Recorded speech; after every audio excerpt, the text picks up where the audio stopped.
So I run a team of data scientists and technologists who look at emerging technology and how we can use it. So we're constantly thinking, how can we use our data and technology? How can we join the dots? How can we create new insights?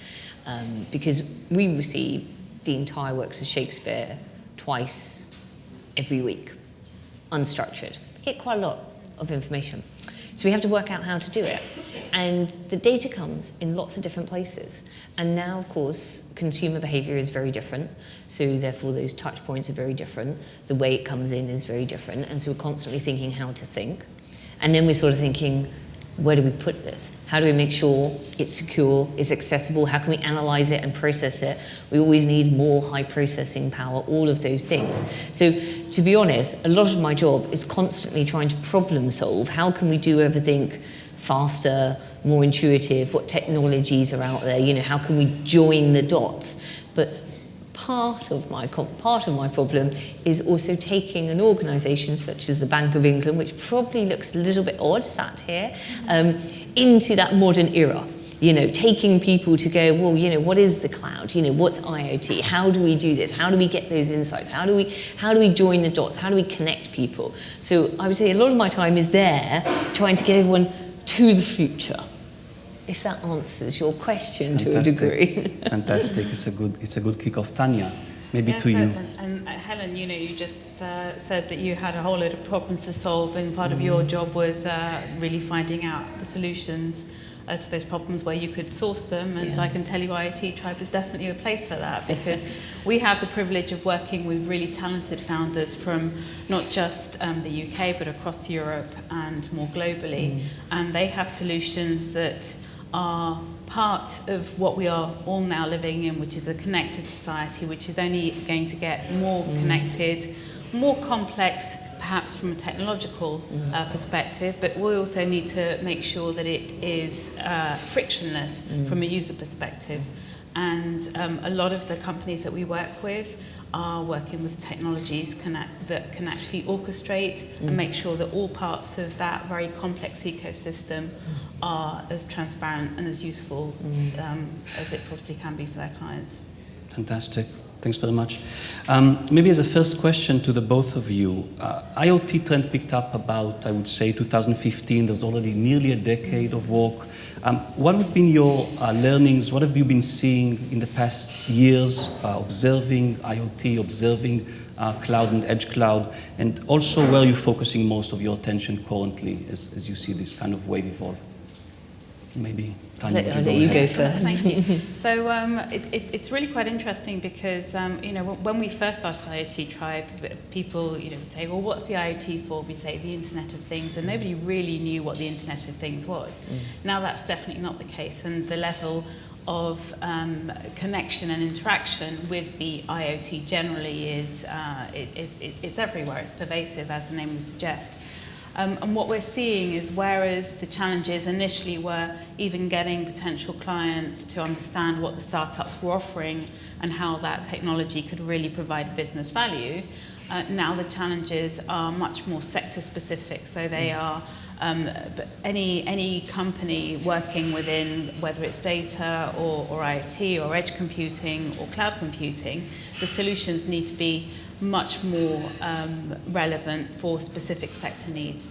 So if you look at the Google IoT section, that their unit basically got closed down a few months ago, precisely because they could not cater to that level of specificity.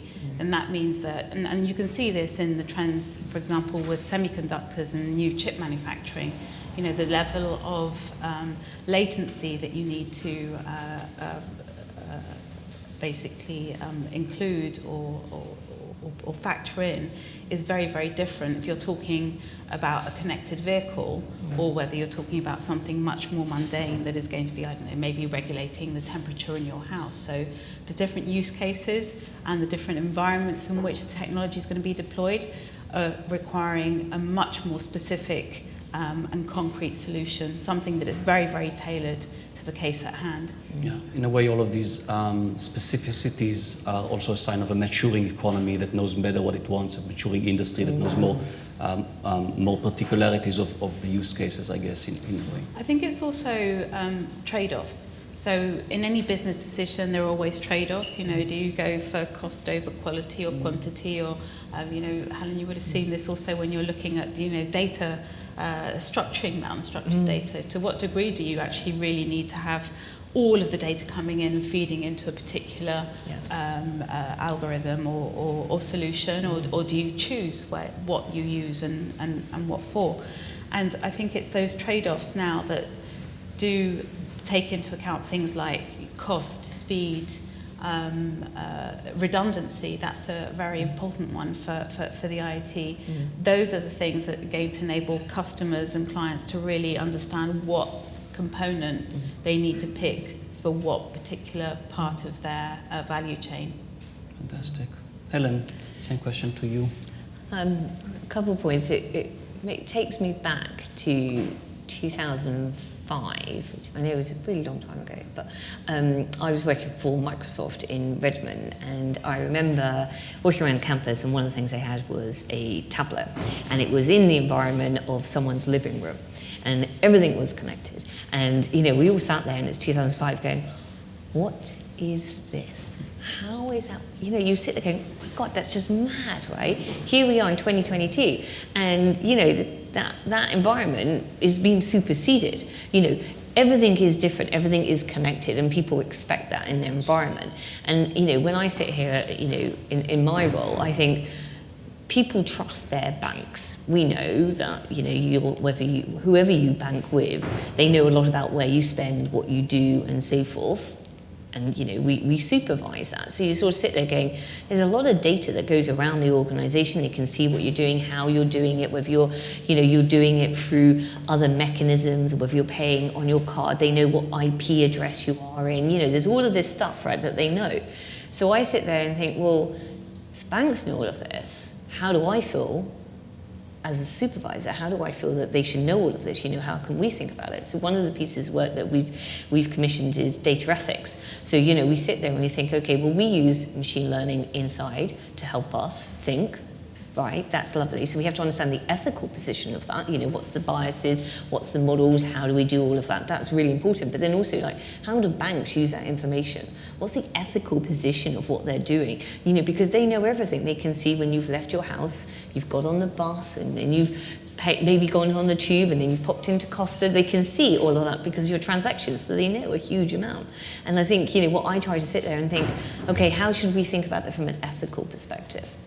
How can we make sure that we move along with the curve and keep people as safe as possible? Thank you. Tanya, maybe a different question. The enterprise cloud, through edge cloud, through the physical IoT device, is a very fragmented, it's a very diverse space. How do you think about startups addressing those challenges? How do you think about enterprise addressing those challenges? And really, where do you, in your experience, where do you see the most successful approaches as kind of addressing this fragmented space? Yeah, no, I think that's a really interesting question. I think the whole human edge, intelligence, cloud, that continuum is going to become, as we said earlier, even more complex as more devices become connected, as the data and the ability to process data is enhanced through new semiconductors, never mind quantum. That's just a completely different ballgame. And I think that one of the things that startups need to be very aware of is, for example, standards. I mean, standards is something I think that was raised in one of the panels earlier, and that's really important. You really should be looking at that ability to be interoperable. And for that, there are lots of different opportunities to collaborate within the research and development projects, which can be sometimes seen as a little bit of a distraction from getting business and talking to customers, which of course is really, really important. But most startups also need to continue to develop their technology while they are working with their clients, and while they are kind of delivering and making sure that there is traction and the market needs what they're offering. But for the businesses to really, really grow, they also need to make sure that they are able to operate within much, much broader and complex environments, and standards are one way of doing that. Terrific. Helen, you mentioned the focus on ethics, and maybe to follow up on that, how do you see IoT, how do you see Cloud 2 play a role in the agenda of policymakers, primarily for large enterprise, primarily for large financial players? How do you see those kinds of shift and shape policy and decision making? So that's a great question. So a few weeks ago, there was a Bank of England and Financial Conduct Authority joint discussion paper on critical third parties, and in there was also about banking as a service, which is one of my areas that I look at. And what we were trying to think about there is the evolution, right? You know, we can see everything is changing, how banks operate, not today but in the future, and trying to provoke a conversation, not just in the immediate term, but in that longer term, as you say, with Cloud 1.2. What does that mean to banks? How do you do it? Because most of the firms that, you know, traditional banks are very, very big and very complicated, and trying to evolve anything takes time. So having the conversation now to make sure that we've got I wouldn't say a smooth, but, you know, ideally a smooth trajectory of how does everyone modernise, how does everyone move? And as a policymaker, how do we think that we're sort of policy making not just for today, tomorrow, but in the future? And that's the whole point of the discussion paper. And do have a look at it. It's open for anybody to see and to comment on. But, you know, I think what we're trying to do is to signal that, you know, tech is changing, we're evolving, and we kind of all need to work together, because this is a conversation. You know, there's no right answer. There's a conversation of growing our knowledge and kind of exploring things, and, you know, making sure that from our side it's ethically, financially responsible and so forth. Fantastic. That's actually a fantastic segue also to my next question, which is a question to both, but I'll start with you, Helen. How do you see then the next 5 years, rather? The opportunities, the challenges remaining in this space, how do you see this unfold?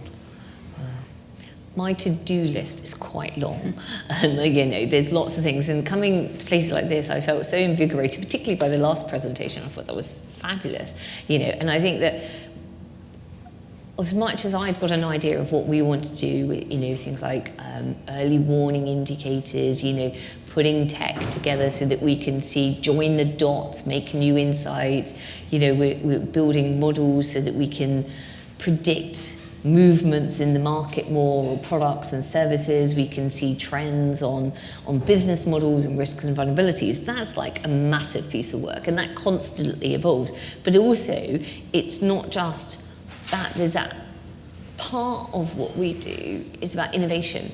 It's those new ideas. And, you know, coming here today, and we go to a lot of conferences, is hearing what's happening not just in startups but across the globe of the new tech, the new ideas. So we sit there going, oh, hold on, we didn't know about that. Let's bring that into the fold. How can we think about that? How can we evolve that? So my to-do list, unfortunately, whenever I come to a conference, just gets longer because there's more stuff that we want to do. And I think that's really important, is having that openness to say, I don't know everything. I certainly don't know everything, you know, but you guys know loads. So let's keep those conversations open and learning new things. Terrific. Tanya, next 5 years in your view? Oh, I think one of the, and I don't want to sound too topical, but clearly, you know, climate change and the need to really address how we use energy. I think one of the biggest levers we have to change how we do what we do at the moment is through technology. So we're seeing a lot of demand from corporate customers. So, for example, there's a big corporate client out in Malaysia that's asked us to really look at net zero technologies, and they're going to be investing, you know, $500,000 in some of the solutions that they can kind of then use and trial out in some of their real world kind of scenarios.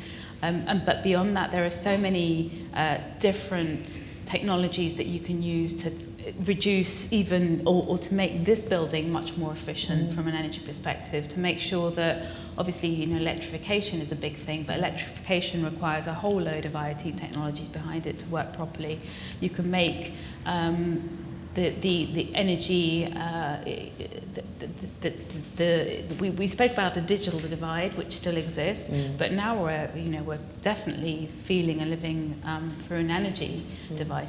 So many people don't have access to decent, clean energy and affordable energy, and that, again, that's the role for a lot of companies to come in and kind of really be able to be part of the new way that we do things. Terrific. Then maybe building up on those perspectives and seeing that we are also running to the end of the panel soon, thinking about the founders in the audience, what advice would you give founders working in the space? What would you think would be the opportunities that are still open, that still deserve attention? I mean, from a financial services perspective, I think that the world is changing massively. Consumer behaviour is changing, technology is changing. As you know, we a while ago we set out about central bank digital currency. There's lots of opportunities. So, what I would say is explore ideas and come and talk. Sometimes people think, particularly my place, Bank of England, oh no, we can go and talk to them about ideas. Actually, we're pretty open, come and talk to us. And I think that's part of it, because if you've got a fledgling idea and you go, do you think there's anything there? And sometimes it feels that you need to talk to somebody and how to do it. And I think that's the great thing is that organisations are becoming far more open and transparent, so that you could have an early conversation, with a government department or so forth, and say, we're thinking about this, ballpark, any ideas, and I don't think that kind of openness was there a few years ago, where I think it's much more open to new ideas than it ever was. So my top tip is talk. Absolutely, it's a fantastic tip. Tanya? I think when founders come onto our programs, I mean, it's certainly the things that they really like is the fact that they're part of a peer group. So they're able to have conversations with peers, and they're able to kind of talk through not just technological issues, but even things like, your team, when you're onboarding people, how do you retain your company culture when you're at a particular stage and you're growing? So that's a really valuable thing. So I would say that find your community where you can find opportunities to be mentally sane or insane, as you may agree with your peers, but having those outlets where you can have honest conversations, because as a founder you're mostly in pitching mode, for probably 80% of your time you're pitching your product, you're pitching to clients, you're pitching to investors, and having an opportunity to not be in sales mode, to not pitch, is very mentally, I think, rewarding. It enables you to kind of not drink your own Kool-Aid, which is a horrible phrase, but anyway, everyone knows what I mean. And to really kind of think, okay, what is it? Where is it that I can really improve? Where can I learn maybe from someone else that's done something much better than I've been able to? So I would say that's definitely one. Another is to really understand where you sit in the technology stack. So very frequently we see, mostly when they're less experienced founders, they will come and you say, okay, who is it that who's your ideal client? And they'll come up with a list of names that, probably from the, FTSE 100. And there needs to be a lot more granularity in understanding where they fit within a very complex technological stack and who they should be really selling to. And it's those partnerships. And it's not necessarily a direct sales. Maybe it is more of a partnership. Okay, we'll go together, or we'll do something that creates magic for the end client. Those are the relationships that really make that journey much better and kind of much more direct. And for you to understand your position in that very, very big market.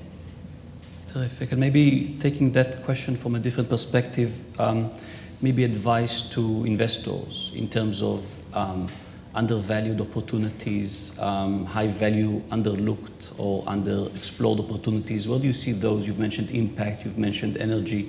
Where do you see those opportunities that you think are still, say, good investment opportunities or good places for investors to look?